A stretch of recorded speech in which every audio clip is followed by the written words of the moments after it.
Сәлем достар, менің каналыма қош келдіңіздер. Бүгін сіздермен ерекше рецепт болады, өйткені бұл рецепт тексеру рецепті.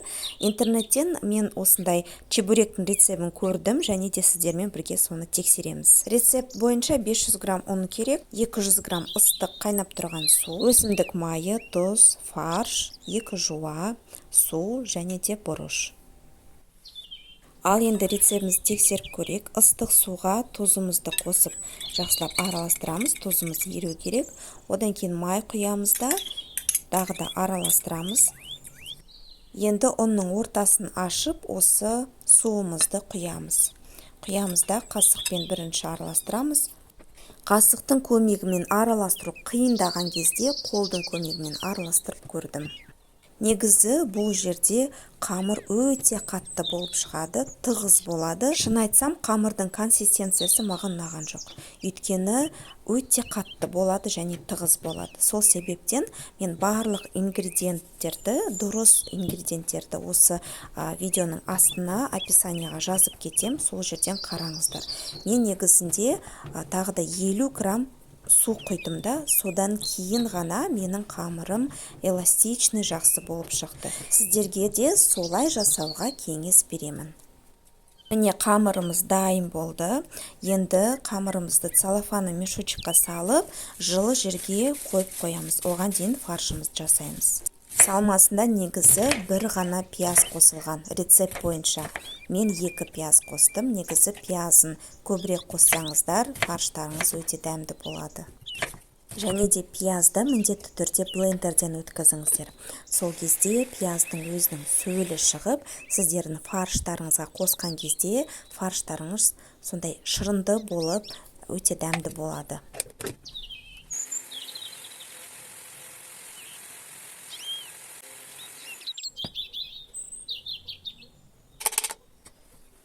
Енді 400 грамм фаршымызды қосамыз. Дәміне қарай тұз, бұрыш қосамыз да міндетті түрде бұл жерде кішкене су қоямыз. Сол кезде фарштарымыз одан сайын шырынды болады. Міне біздің фаршымыз осындай сулы болу керек. 30 минуттан кейін енді қамырымызды тексереміз. Өзім қамырын келтіріп алғаннан кейін қамырымыз өте эластичный жақсы болады. Дайын болған қамырымыз қолымызға еш жабыспайды. Міне осылай колбаса тәрізді етіп аламыз да, қолымызбен домалатып шығамыз. Енді қамырымызды бөліп аламыз. Әрбір чебуректің қамырының өлшемі 50 грамм болу керек. Осы қамырдың рецебімен жасасақ, бізде 16 чебурек шығады екен. Енді қамырымызды бөліп болғаннан кейін, әрбіреуін домалатып алса да болады, домалатпасаңыздар да болады. Енді ол өздеріңізге байланысты. Мен сіздерге көрсеттім қалай домалатуға болады. Негізі домалатып алсаңыздар, сіздердің жайған қамырларыңыз доп-домалақ болып шығады. Енді қамырымызды жаямыз. Қамырды жаятын алдында мен қолыммен домалатып алдым. Одан кейін оқтаудың көмегімен жұқа етіп жайыңыздар. Қатты жұқа болып кетпесін әрине, бірақ жұқалау етіп жайған дұрыс. Міне, осылай келтіріп алдық. Енді не болмаса 1,5 ас қасық фаршты саламыз. Фаршты салған уақытта міндетті түрде қамырдың шетінен не болмаса 1,5 сантиметр орын қалдырыңыздар. Енді менен лайфхак, өйткені қамырымыз қатты бір-біріне жабыспайды. Шетін міндетті түрде сулап алыңыздар. Сол кезде қамырларыңыз жақсы бір-біріне жабысатын болады. Енді шет-шетін вилканың көмегімен әдемілеп шығамыз. Міне чебуректеріміз осылай әдемі болып шығады. Тағы бір рет жақсылап көрсетейін. Домалатып аламыз. Одан кейін қамырымызды жайып аламыз. Міндетті түрде фаршты не болмаса 1,5 қасық саламыз. Шетін міндетті түрде қалдырыңыздар. Және де шетін сулап аламыз. Одан кейін қамырымызды біріктіреміз. Біріктірген уақытта міндетті түрде ішіндегі ауаның барлығын шығарып тастаңыздар. Сіздерде қамырдың ортасында фаршпен бірге ауа қалмау керек. Егер ауа қалса, онда қуырып жатқан кезде сіздердің қамырларыңыз ажырап кетеді де, ішіндегі суы, фарштың сөлі бәрі шығып, майларыңыз қатты шашырайтын болады. Достар, менің каналыма тіркеліп қоюды ұмытпаңыздар. Және де менің каналымда әлі көптеген керемет рецепттер болады.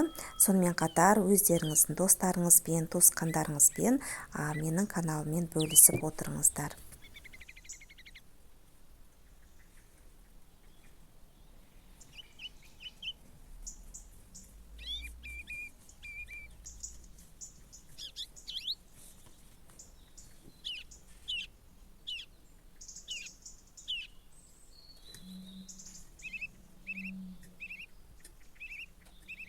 Осымен чебуректарымыз дайын.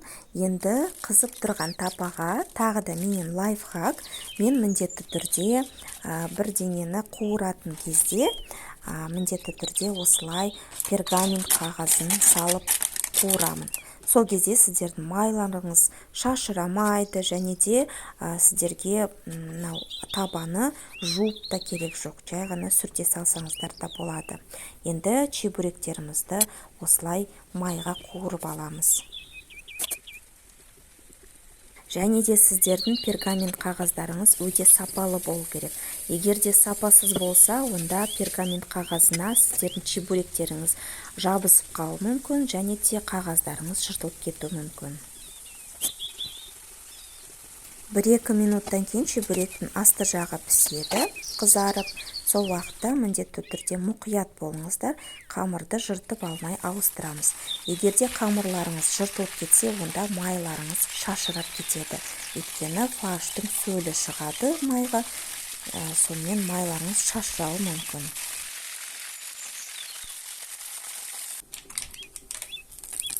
Менің өзіме, мысалға, чебуректі қатты қызартып пісірген ұнамайды. Сол себепте мен кішкене ғана қызартамын. Менде әдемі сарғыш болып қызартамын да, содан кейін ауыстырып және де пісіріп шығара беремін. Негізі қатты қызартсаңыздар да болады, бірақ ол кішкене асқазанға ауырлау болып келеді, өйткені майды өзіне қатты сіңіріп алады.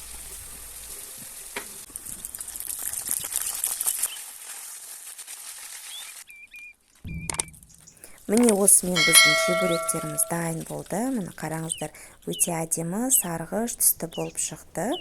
Енді ішіндегі салмасын көрейік. Өте керемет болды, өте дәмді болды. Және де ішіндегі салмасында сөлі бар. Міндетті түрде ол кішкене сөлді болып келеді. Рецепті тексеріп көріп, өзіме келтіріп алдым. Енді сіздерге дайын рецепті мен жазып қоямын. Міндетті түрде жасап көріңіздер, өте дәмді болады. Енді келесі кездескенше күн жарық.